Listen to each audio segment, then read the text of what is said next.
The recent Pittsburgh massacre was the most deadly attack targeting Jews in North American history.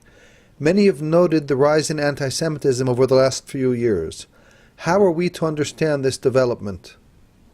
As with almost any historical development,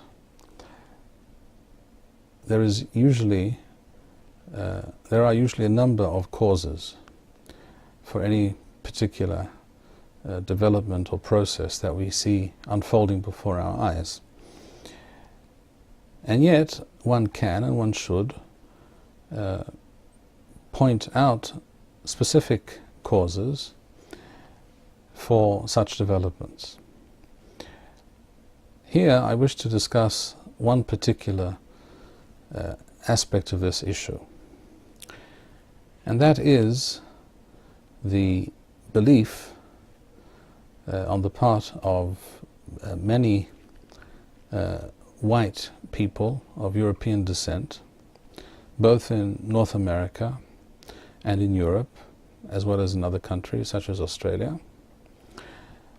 The belief of people of European stock that their nations, their countries, and their cultures, their civilizations are essentially on the chopping block, that their way of life, their values, the societal norms and systems to which they are used and to which under which they wish to live, and that they wish to hand down to their children and grandchildren, they believe, and I would agree with them, they believe that their way of life, their identity as people of European stock and people of European descent, and therefore the inheritors of European Western civilization and society, they believe all this is in peril. The reason so many people of this background feel this way is, of course, a direct result of the mass and entirely irresponsible immigration policies of many countries, particularly European countries. As we know, particularly from 2015 onwards, Europe has been inundated with third world immigrants.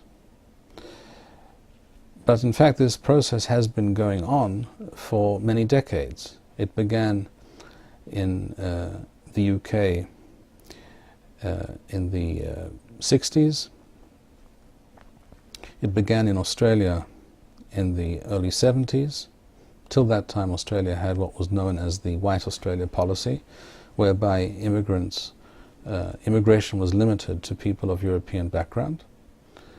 This policy was very foolishly abandoned in the early 70s. A decision taken by then Prime Minister Gough Whitlam. And this has also been the case in North America for many years now. In Europe in particular, this has accelerated and become a truly enormous crisis for those who wish to see European nations remain exactly what they are, European nations. That is to say, the homelands and the societies for European peoples who wish to remain European, who identify as European, who wish to maintain their cultural heritage, etc. They feel threatened. And again, I reiterate, they are correct to feel so. They are absolutely 100% correct in my view.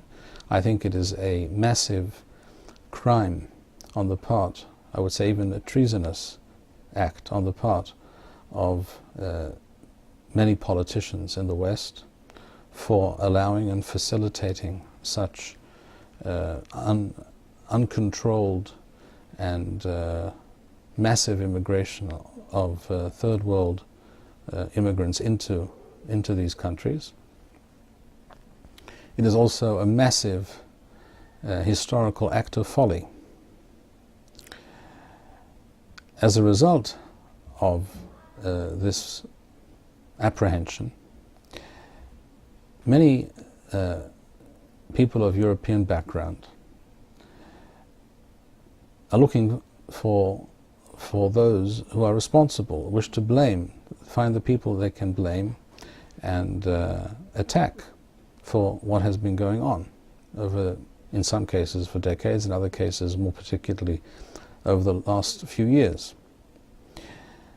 And it is true, unfortunately, and I think this needs to be frankly admitted by Jews all over the world, that there are, without doubt, Jews involved in those movements and those organizations, very often NGOs, etc., who promote this phenomenon of third world immigration into the Western countries.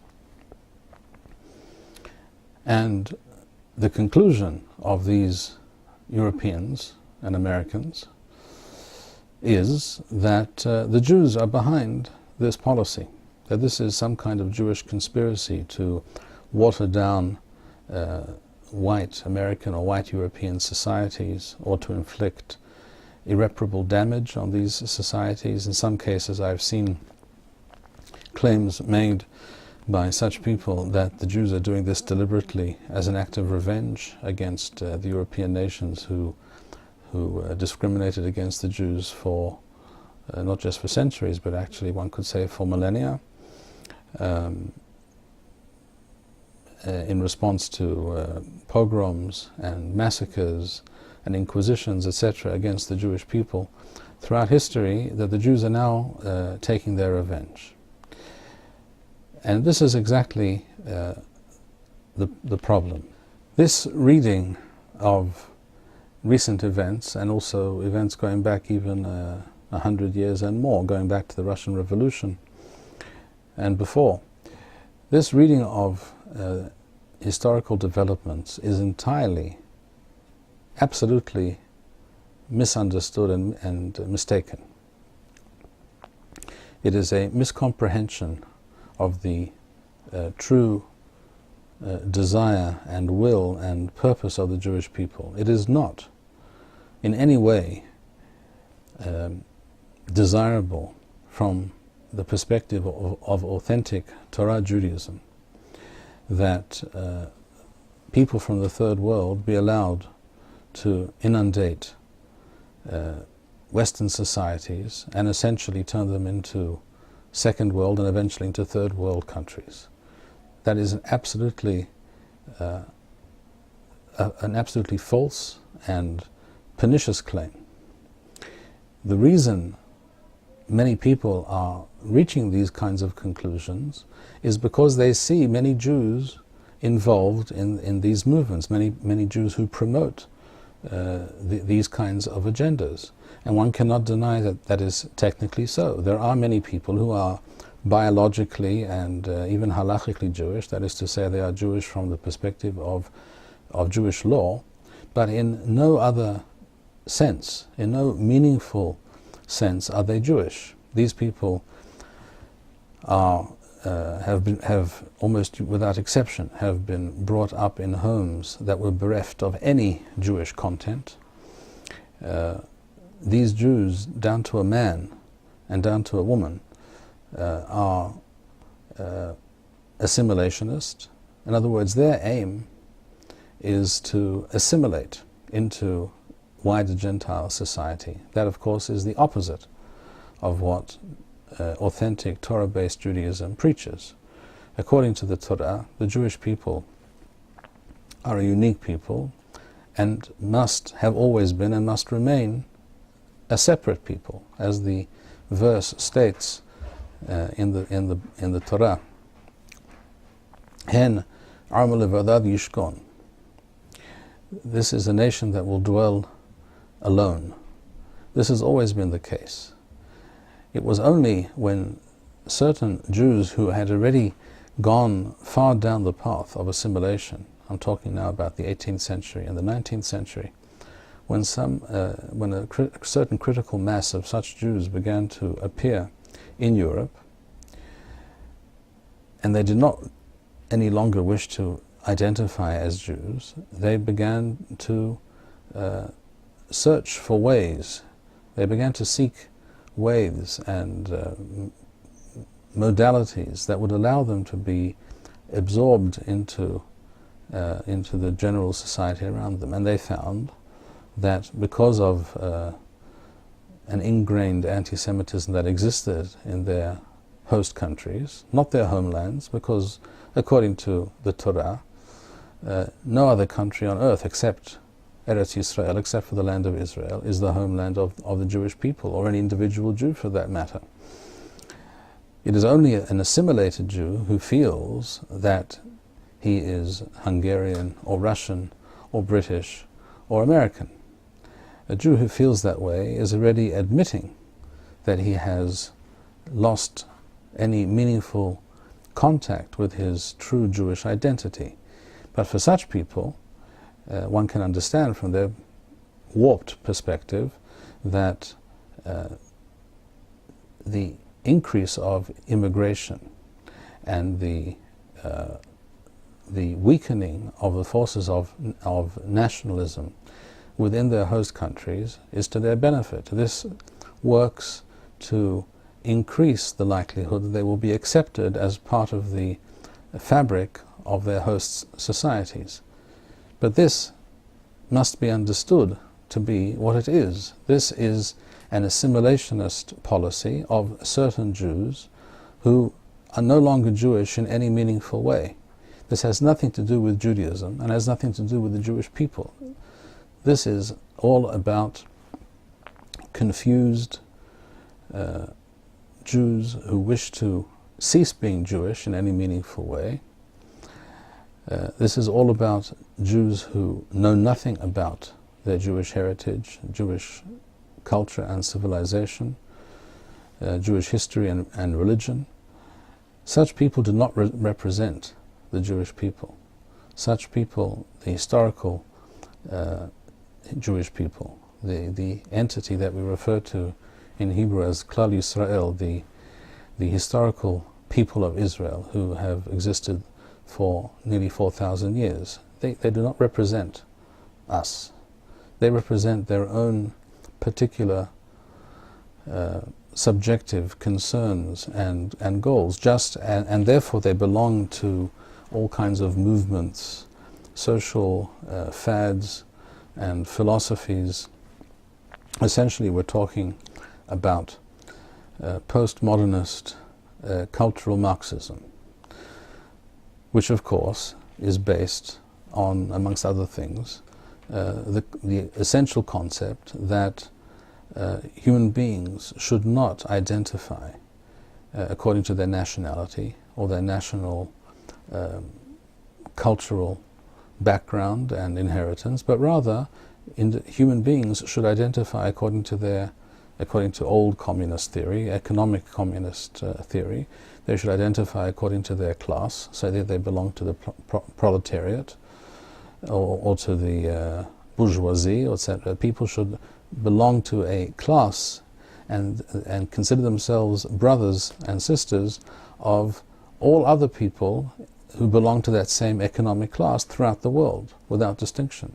It is not by accident, it is not a coincidence that the anthem of communism and socialism is the well-known anthem known by the term the Internationale, the international. In other words, the main thrust of this warped and pernicious ideology, this evil philosophy, is that human beings should tear down the concepts of nationhood and individual cultures and peoples and feel themselves to belong to some sort of internationalist community.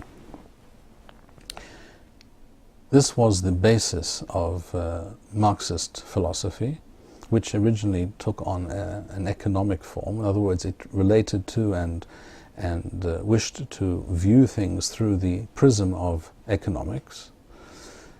Later, other people, having seen the complete lack of success of this ideology to bring about any kind of real revolution in the world, changed the focus of Marxism, and they developed something called cultural Marxism, which refers to an intellectually driven philosophy which seeks to convince people, not by force, but by propaganda, by so-called education, that is to say, brainwashing of people over a period of generations, to abandon all kinds of basic ideas and values that that nations, that peoples, that families held dear, have always held dear from time immemorial, to abandon all those ideals and to adopt other notions and other ideas. And one of the terms, and one of the essential terms and essential concepts that were used for this purpose was the term racism. In other words, they trained people, they brainwashed people in the schools, in the newspapers, in the media, through Hollywood films, through films created elsewhere outside of Hollywood, in the universities. They brainwashed people to subscribe to the notion that all cultures are equivalent, that all peoples are the same, there are no differences between nations, between ethnic groups, and that the most desirable utopian reality that could be hoped for in human affairs would be a complete admixture of the nations, of the ethnic groups, and of the cultures. There is much more to be said about this. I do not wish to address all the various aspects of this issue at this moment. What I wish to emphasize at this moment is that these movements exist not because Jews invented them. It is true that there were quite a number of Jews, people of Jewish background, of Jewish descent, involved in these movements, in these philosophies, and in these social and intellectual movements and bodies that promoted these ideas over the many decades, going back to the 1930s. But that does not mean it is in any way a Jewish philosophy. This does not mean that it's in any way in concert with true Jewish concepts and aims. The true aims of the Jewish people are to see every nation, as I have pointed out in previous discussions, according to the Torah, nations should be defined according to their language, shared common language and history and culture and heritage. And according to the Torah, humanity naturally should and inevitably will be divided into nation states, not the concept of the melting pot, which was so very popular in the 1960s and 70s. That is precisely the opposite of what both the Torah and reason and experience have shown us. The Jewish concept of the proper format and mode of existence for humanity is to be divided into those ethnic groupings, each in their own territory, where each is allowed and able to develop its culture and its talents based on its own inherited values and ideologies and beliefs. This is true for the Jewish people and is true for all peoples. The idea, the suggestion that there is some kind of Jewish conspiracy to bring about the opposite of what I have just described is inane. It is in fact the very opposite of what Judaism preaches. The fact that a person who is of Jewish descent may subscribe to such ideas does not make it a Jewish philosophy, a Jewish outlook in any way, shape or form. This is simply a Jew who has lost his way and has joined many other people, some Jews and some non-Jews, who believe in this kind of vision for humanity. It is therefore a very most tragic and lamentable state of affairs that today many people of European descent in different parts of the Western world have either reached the conclusion or have been convinced by others, some of whom may have anti-Semitic agendas and leanings, that the Jews, as a Jewish people, are responsible for and advocate and promote the dilution of the Western world into some kind of second and eventually a third world melting pot. This is not the Jewish vision for humanity. This is quite the opposite. I would agree entirely with those people in the West that the Western world should raise its borders and strengthen their borders against illegal immigration. Immigration policies should be reversed, and the indigenous peoples of the various Western nations should be allowed to live in their own homelands according to their traditional cultures and societal structures and belief systems. That is what should be done for the people in Europe. That is what should be done for the people of Africa. That is what should be done for all nations. The Jews are not responsible for the internationalist, cultural, Marxist, postmodernist agenda of these liberal, so-called self-appointed know-alls who believe that they will bring about a utopian future for humanity. Judaism is in fact opposed to all that these people represent. The production of these videos and maintaining this channel demands much time and money. If you enjoyed this video, please show your appreciation and support. To make a donation, please go to www.machonshiloh.org and press the PayPal button which appears on the upper right-hand side of the home page. To sponsor a video or purchase Birkon Nusach Eretz Yisrael, please write us at office@machonshiloh.org.